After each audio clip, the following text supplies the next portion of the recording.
Guys বন্ধুরা, আমি gas বাতির গ্যাস ভরাইতেছি। অবশ্যই আপনারা আমার পাশে থাকবেন, আমাকে ফলো করবেন, সাবস্ক্রাইব করবেন, এটাই আশা করি।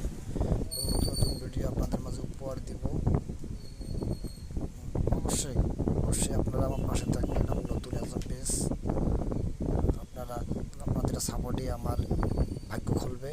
সবাইকে আমার আদাব এবং নমস্কার।